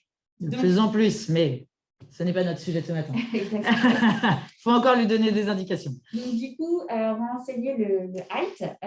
Du coup, ça va vous permettre de décrire l'image. Et donc, Google, quand il va scanner votre page, il va voir, il y a un fichier image et on me décrit ce qu'il y a dessus. Et ce n'est pas que pour Google, c'est aussi pour les personnes qui sont malvoyantes. Elles ont souvent des logiciels qui vont leur lire la page. Et en fait, ça fonctionne vraiment comme les robots de Google et ça va décrire ce qui se passe. Et donc, ça permet aussi de répondre à des personnes qui auraient potentiellement des problèmes de vue. C'est vrai que là, on parle d'accessibilité numérique et Google va de plus en plus valoriser, donc faire remonter dans les résultats de recherche des sites qui font des efforts sur l'accessibilité numérique. Donc, c'est tout bénéf pour vous et pour vos utilisateurs et pour votre référencement naturel si vous faites cet effort. Et juste ça, ce alt-là, en fait, quand vous allez renseigner l'image dans votre contenu, donc il y aura le titre de l'image qui sera intégré dans le back-office de votre site, dans votre interface d'administration, et vous allez avoir ce petit champ alt à compléter. Ou description, il s'appelle des fois aussi, ça dépend. Ouais, donc voilà, si vous n'avez pas une balise, un truc à mettre dans le code, c'est quand vous allez intégrer votre image, ça va vous être présenté, ce champ, il va être vide de base, donc renseignez-le. Et ce contenu-là, par contre, il ne va pas s'afficher sur la page. Ce n'est pas une légende, oui. Exactement, parce que vous avez aussi un champ légende que vous pouvez compléter et du coup, ça va se mettre en dessous de votre image. Donc là, les gens vont le lire. Et là, c'est juste Google va le lire. Et les logiciels pour malvoyants vont le lire. Mais ça ne va pas s'afficher sous votre image comme ici, en fait. Tout comme le titre de l'image, qui s'affichera que si l'internaute télécharge votre image. Ouais. Et là, du coup, elle portera ce nom dans ses téléchargements. Autre bonne pratique quand vous souhaitez intégrer des photos. Donc, vous avez mis à l'écran là 3 photos. Donc, c'est la même photo, mais sur lesquelles on a appliqué une compression. Une compression, exactement. Donc là, nos 3 images, elles font toutes 1940 par 1164 pixels en taille. Et il y en a la première image, donc qui est tout à gauche, elle a sa qualité de base telle qu'elle si elle sortait d'un appareil photo, par exemple.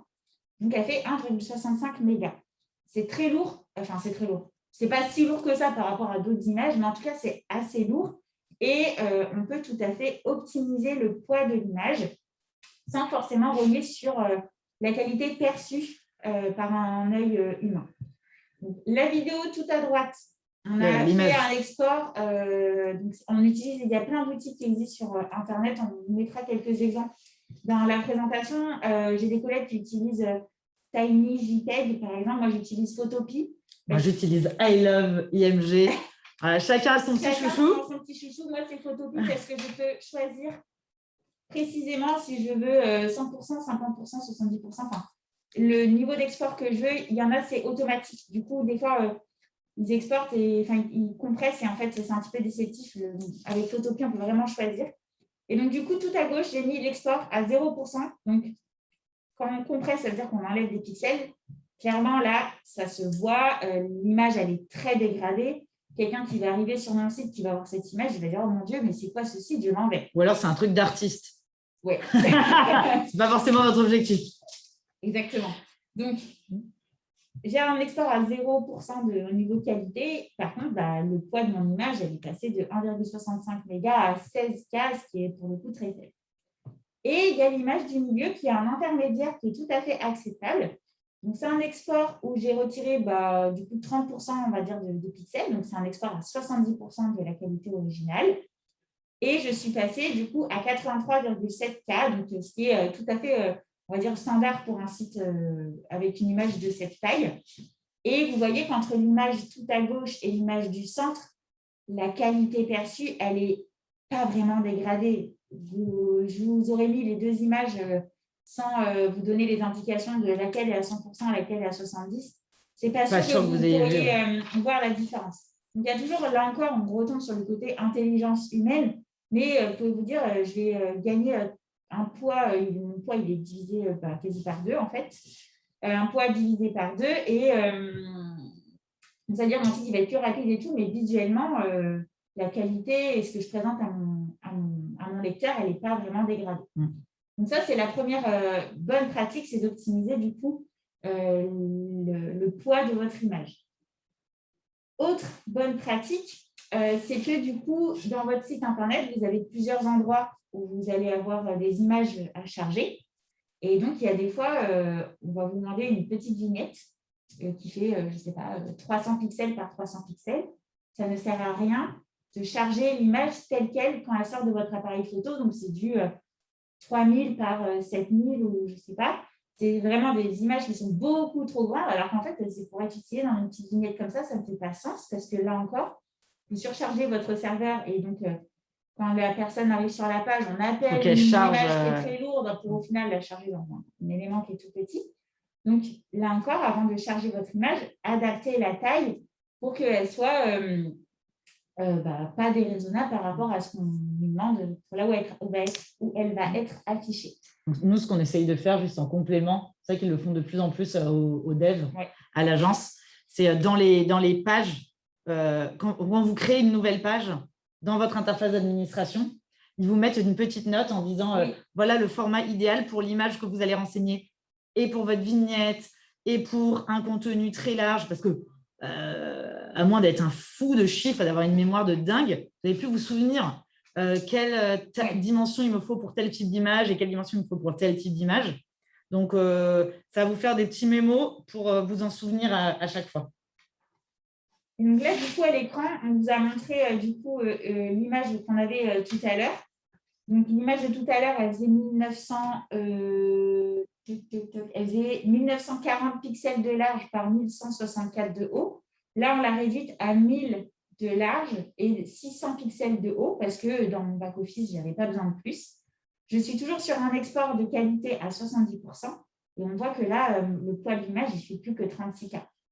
Donc, ça va me permettre d'avoir un site qui est beaucoup plus rapide à charger. Et donc, du coup, quand on était à 100%, pour rappel, de qualité et dans la taille originale, on était avec 1,65 mégas. Voilà. Il nous reste 10 minutes. Ouais. Je fais mon petit gardien du temps. Ouais, je vais aller plus vite du coup sur la fin. Autre bonne pratique, du coup, quand vous intégrez vos contenus, c'est de faire du netlinking. Donc, le netlinking, c'est quoi? C'est le fait de mettre des liens dans votre contenu. Donc, ça peut être des liens internes. Donc, par exemple, sur l'écran, on parle de l'enfance de Harry Potter. On a mis un lien sur le mot Albus Dumbledore parce qu'il y a eu un contenu de créer sur qui est Albus Dumbledore. Donc, ça, c'est ce qu'on appelle le maillage interne, c'est faire des liens entre les pages de notre site web. Et il y a aussi ce qu'on appelle le maillage externe. Donc, c'est tout simplement le fait de faire des liens vers des sites en dehors du vôtre, donc qui font sortir votre site. Et les deux vont être importants. Exactement. Autour du texte, on a les métadonnées, donc on en parlait tout à l'heure, donc c'est Yoast, l'outil indispensable. Si vous êtes sur WordPress. Oui, si vous êtes sur WordPress. Alors peut-être que d'autres CMS peuvent l'utiliser, mais en tout cas, c'est vraiment un plugin de référence. Donc, pour petit rappel, donc on vous remonte à l'écran ici. On a donc en bleu, c'est le métatitre, et ce qui est en gris, c'est la métadescription. Vous pouvez aussi faire remonter le fil d'Ariane. Vous voyez, c'est ça que vous voyez quand vous avez tapé qui est Harry Potter dans Google. Vous avez la liste des résultats de recherche avec ces petits aperçus. Ça, c'en est un. Exactement.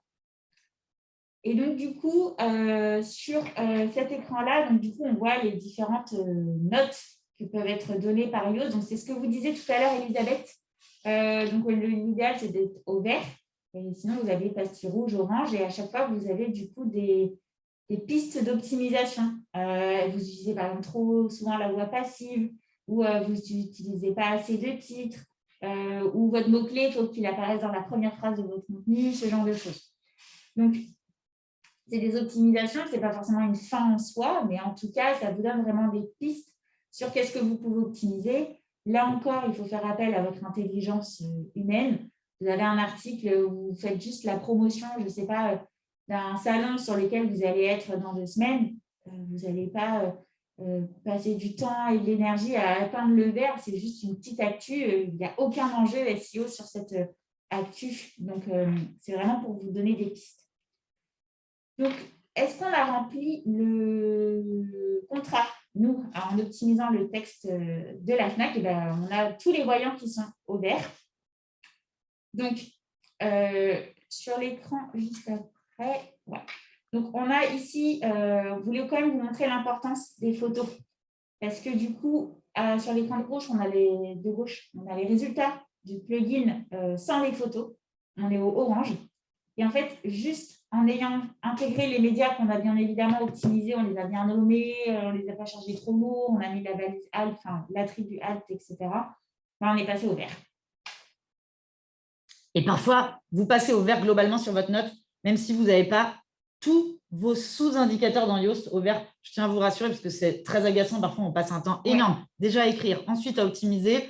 Et vous avez envie que tout au vert. Vous ne prenez pas la tête. Déjà, si votre page au global, elle a une note verte, super, c'est top. Ouais.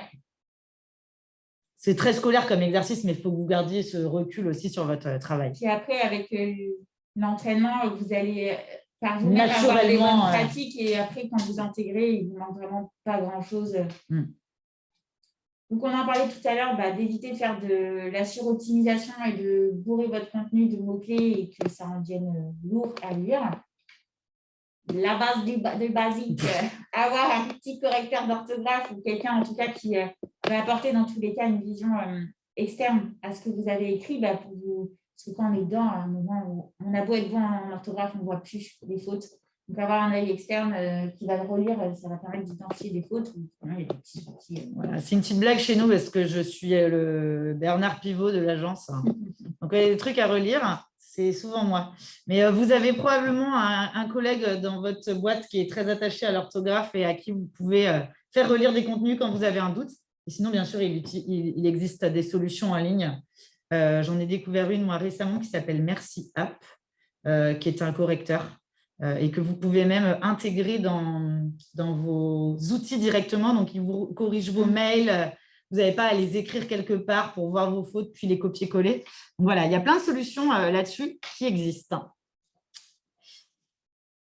Et on a fini. Et donc, c'est parfait. Donc, parce qu'il y a pas mal de questions. Alors, j'ai Stéphane qui nous demandait, pour le contenu, quand on rédige le contenu, qu'en est-il des énumérations? Je pense que ce que vous voulez dire, Stéphane, c'est par exemple des listes à puces plutôt que des phrases. Est-ce que c'est problématique ou pas? Non, il n'y a pas de… Vous allez me dire, Stéphane, c'était bien ça la question. Si votre contenu, c'est que de la liste à puces, c'est dommage. Ça, je ne vais pas vous mentir. Mais après, si votre activité… il y a aussi une question de cible. Il ne faut pas oublier, il faut toujours bien se mettre à la place de votre cible.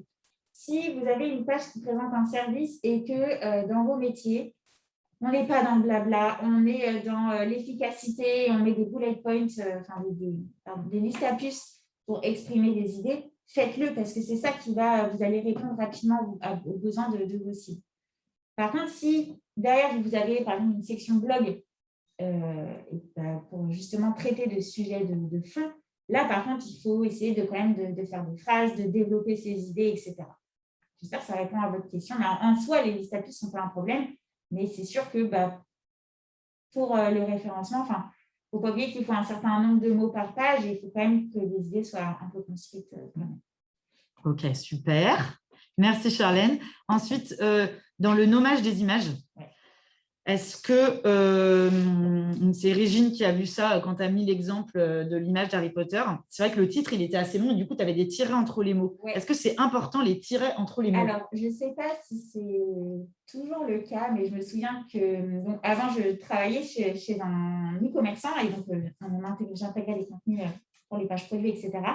Et un jour, on m'avait fait la remarque, ne laisse jamais d'espace dans les noms de tes photos parce que ça peut être une faille de sécurité. Les pirates peuvent passer par là, etc. Peut-être que je synthétise et que je vulgarise beaucoup, mais en gros, c'était ça l'idée. Du coup, c'est vrai que intuitivement, ça ne me demande pas plus de temps de le faire, je le fais de façon naturelle. Je mets toujours des tirets dans mes noms d'images. Donc, j'ai envie de vous dire oui, faites-le, c'est mieux, mais je ne saurais pas vous dire si c'est une véritable solution. Mais c'est bien, on va creuser ce point-là avec nos collègues au dev. Est-ce que cacher le fil d'Ariane sur notre site a une influence sur le référencement de ce dernier? Je vais remontrer ce que c'est un fil d'Ariane pendant que peut-être tu peux répondre. Il est là. En fait, il n'y a pas d'intérêt de le cacher. En fait, soit en phase de développement du site, vous dites on l'affiche, on ne l'affiche pas. Si on ne l'affiche pas, il n'est pas développé pour s'afficher. En tout cas, c'est mieux de dire on retire le fil d'Ariane à un développeur, par exemple. Si jamais vous avez travaillé avec une agence ou avec un développeur, ne dites pas cacher le fil d'Ariane parce que ça reviendrait à mettre, par exemple, sur l'écran, à écrire en blanc sur du fond blanc. Google, il n'aime pas qu'on n'affiche pas aux utilisateurs la même chose que ce que lui, il voit dans le code. Donc, il vaut mieux dire à un développeur, on ne met pas le fil d'Ariane, on le retire, plutôt que dire on le cache. Et après, dans tous les cas, le fil d'Ariane n'est pas toujours nécessaire sur un site. Si vous avez un site qui n'est pas très profond, il n'y a pas beaucoup de pages, etc., il n'y a pas besoin de fil d'Ariane. Et par contre, si vous avez un site où il y a beaucoup de sous-parties ou des pages qui sont accessibles que quand on est sur telle autre page, par exemple, on vous recommande, oui, là, de mettre un fil d'Ariane parce que pour le coup, c'est de l'expérience utilisateur. Il pourra, s'il ne regarde pas l'URL, il regarde le fil d'Ariane et il peut se situer dans le site et voir où il est. Et juste là, vous le voyez, on le montrait dans la méta-description, sur l'aperçu que vous avez dans la liste des résultats de recherche. Mais je pense que la question, c'était est-ce que je le mets en haut de ma page? Parce que vous voyez, par exemple, vous êtes dans des sites e-commerce. Je pense que c'est ça. Par exemple, vous avez tapé solde, femmes, chaussures. Et ça s'affiche en haut de votre page. Et vous voyez le fil d'Ariane. Donc, c'est vrai que pour des sites e-commerce, pour l'utilisateur, c'est super utile. Ouais. Après, on a des clients qui nous disent en fab de web design, « Ah, c'est moche le fil d'Ariane. Nous, on veut un truc très créa. On n'a pas envie d'avoir ce cheminement en fait, de navigation qui apparaît en haut de notre page. Est-ce qu'on peut l'enlever ?» C'est vrai que c'est quand même une bonne pratique d'avoir un fil d'Ariane. Après, voilà, il y a tellement de critères qui rentrent en ligne de compte pour un bon référencement naturel que si vous ne mettez pas de fil d'Ariane, je pense que ce n'est pas ça, juste ça, qui va vous plomber dans les résultats de recherche. Pour moi, ce n'est pas un critère référencement naturel à proprement parler, c'est un critère d'expérience utilisateur, qui sont des critères qui rentrent aujourd'hui dans le SEO. Enfin, c'est un autre sujet. On avait un petit déjeuner uniquement dédié à ça, mais là, pour le coup, on est vraiment sur de l'expérience utilisateur, de l'UX et pas sur de la rédaction web. Est-ce qu'il y a un intérêt à acheter la version payante de Yoast? Non. Non. Il n'y a aucun intérêt. Vous avez déjà énormément de choses qui sont proposées avec Yoast. Alors, je ne sais plus, je sais qu'à un moment, j'avais fait une recherche pour voir c'était quoi l'intérêt et je ne sais plus c'était quoi la différence. Ils vous vendent l'accès à une SEO Academy. Enfin, c'est aussi ça ouvre d'autres ressources sur le SEO. Honnêtement, déjà, avec la version gratuite, et si vous gardez votre temps et votre budget pour bien bosser vos contenus déjà, c'est ça qui sera le plus important. Dans Yoast, où renseigner le mot-clé sujet de la page?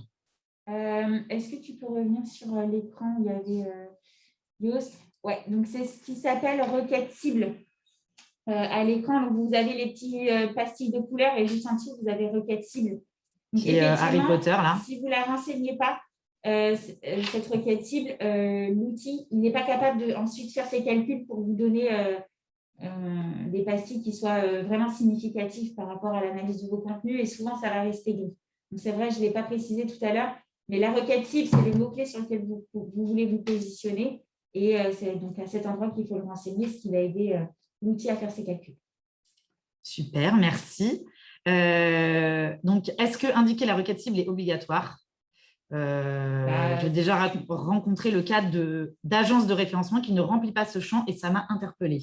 Non, ce n'est pas obligatoire. C'est vraiment, ça veut dire que votre agence, elle avait peut-être d'autres outils pour valider que l'expression sur laquelle elle voulait se positionner était suffisamment de fois utilisée et qu'ils ont les bonnes pratiques. Et Yoast, c'est pas parce que vous avez Yoast que votre référencement il va être meilleur. C'est vraiment un outil de calcul. Il va juste vous faire un état des lieux de une évaluation. Voilà, de votre site, mais ce n'est pas parce que vous n'avez pas Yoast, par exemple, sur votre site ou que la requête cible n'est pas renseignée que ça va vous pénaliser. Non, c'est juste un outil qui vous dit, OK, donc les voyances sont ouvertes, tu as tout bien fait. Ou sinon, on te donne des pistes d'optimisation. Donc, si l'agence n'a pas renseigné la requête cible, c'est sûrement que soit ils n'en ont pas besoin parce qu'ils ont l'expérience aussi, hein, ils n'en ont pas besoin pour savoir si leur contenu il est optimisé pour telle ou telle expression clé.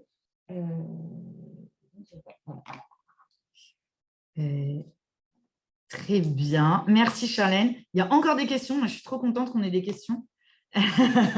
Mais comme l'heure tourne, on va juste conclure. Et puis, si vous avez d'autres questions, si vous avez certains d'entre vous ont encore du temps pour prolonger un petit peu l'échange, on va pouvoir répondre à ces questions. Puis comme ça, on va pouvoir libérer ceux qui ont besoin d'enchaîner sur une réunion.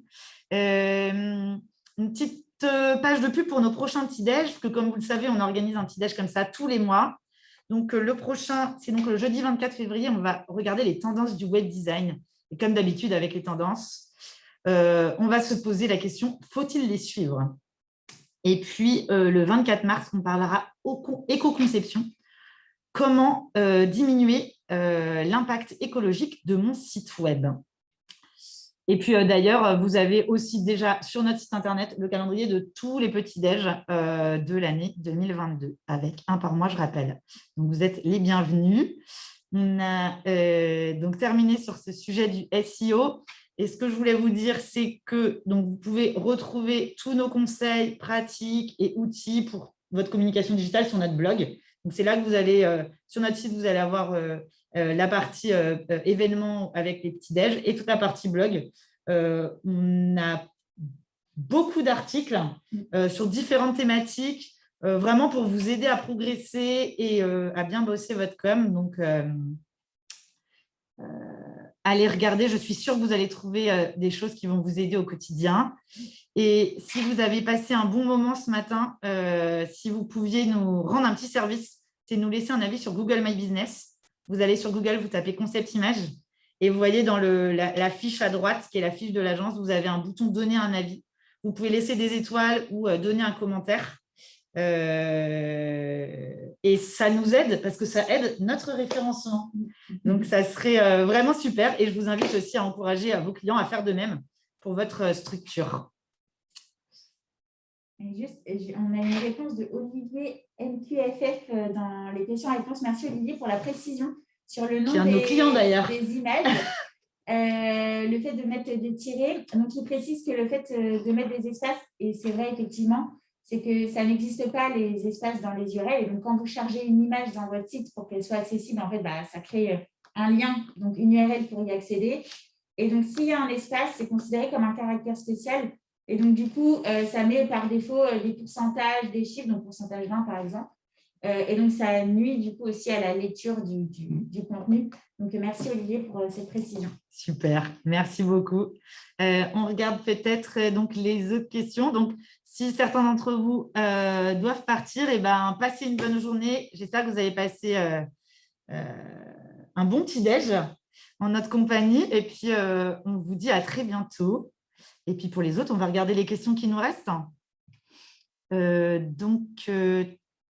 Il y a une question de Stéphane Vivin. Est-ce que le nombre de pages, de rubriques ou de sous-rubriques sont un critère de plus par rapport au SEO dans Google? Ah oui, plus vous allez avoir un site avec beaucoup de pages, plus Google il va aider, puisque du coup, ça vous donne du poids en fait, dans les moteurs de recherche. Bon, après, ne créez pas 15 pages si c'est pour faire un contenu qui est de piètre qualité. Il vaut mieux avoir une page bien écrite plutôt que 10 qui sont très mal écrites. Et par rapport aux rubriques, sous-rubriques, etc., oui, c'est très important puisque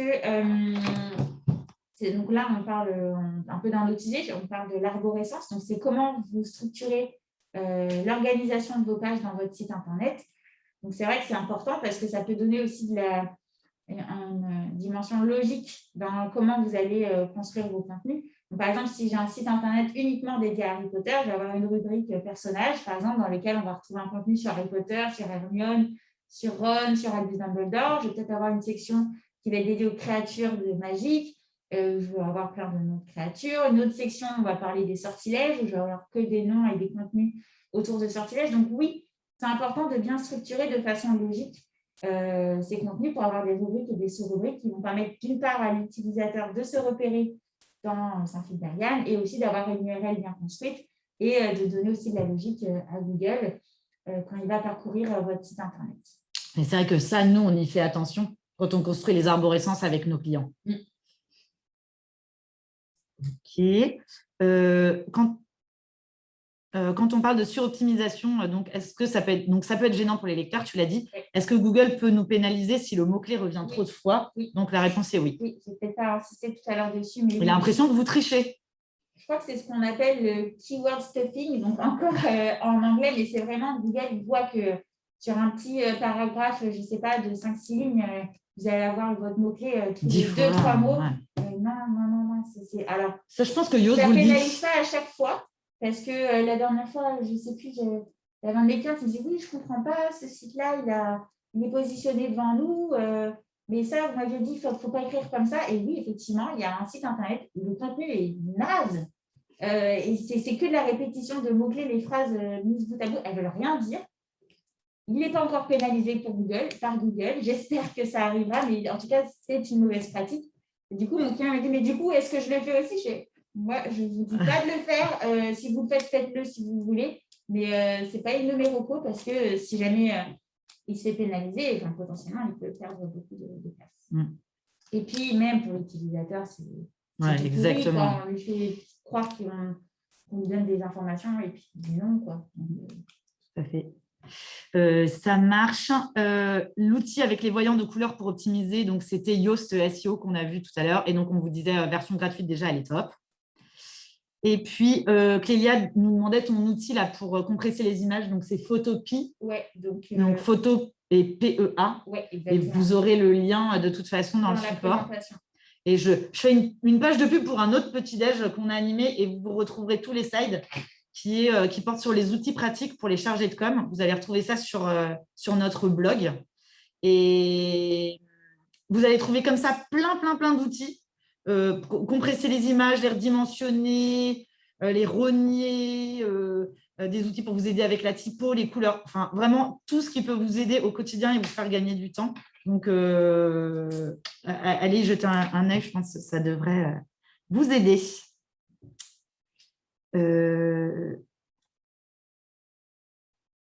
J'ai l'impression qu'on a fait le tour des questions. Okay.